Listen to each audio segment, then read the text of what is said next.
Hi, it's EZier, and I'd like to talk to you about a few ideas that might make your life easier.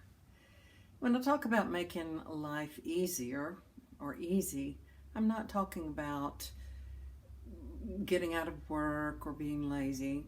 I'm talking about the general struggles of everyday life. And usually they're the ones that are created on our inner realities.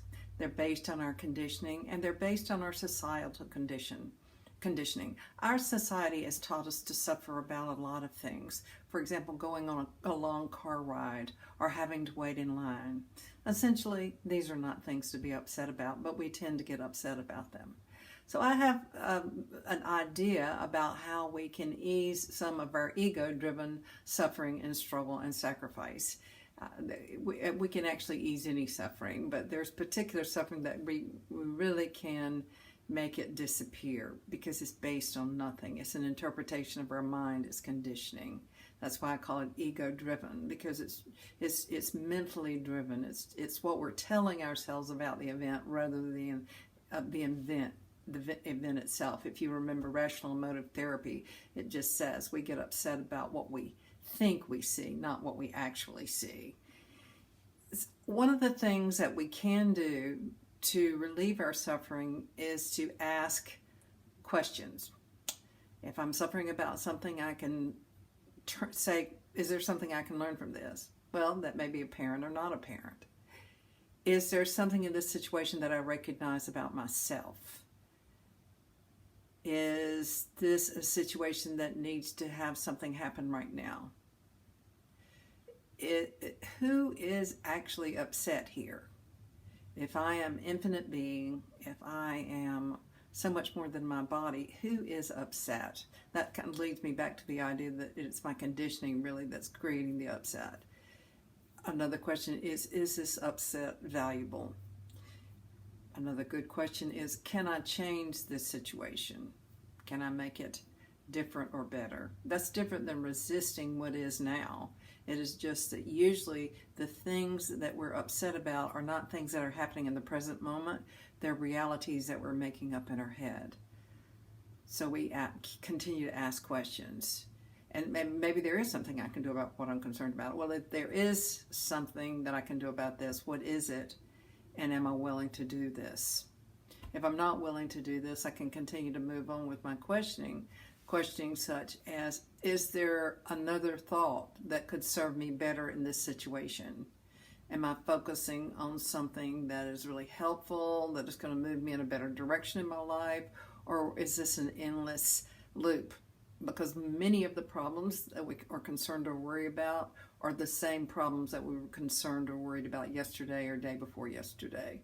So is this situation, is my suffering, is my worrying, is my concern about this problem getting me anywhere? And again, just asking, what is it getting me? What is the payoff for me to continue to have this loop going on in my mind? Again, is there a better thought that I could have that would serve me better? And if so, what is this thought? What could I focus on right now that would be helpful? So this is just an idea, and that is that whenever we're stuck in an endless loop of suffering, especially when it's ego-driven suffering, we can begin to ask ourselves all kinds of questions. Can I get out of this? Can I change it? Do I want to do anything about it? Or should I turn and look the other way? And I don't mean look the other way away from something. I mean, is there something I could look toward that would serve me better?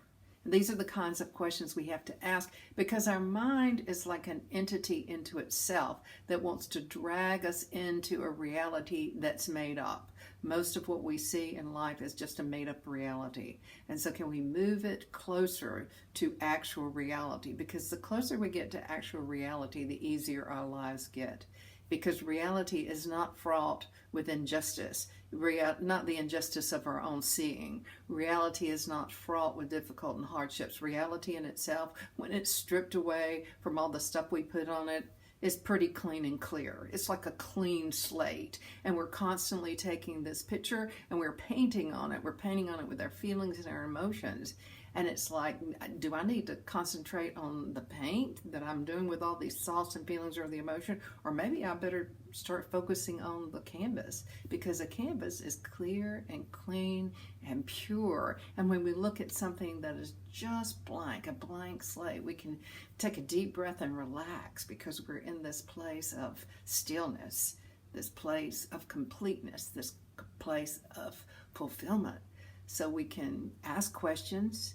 We can choose to change the paint that we're painting with, our thoughts, or we can look beneath to the canvas.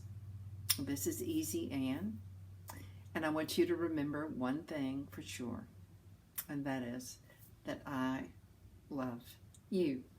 So take it easy, make it easy, and have an easy day.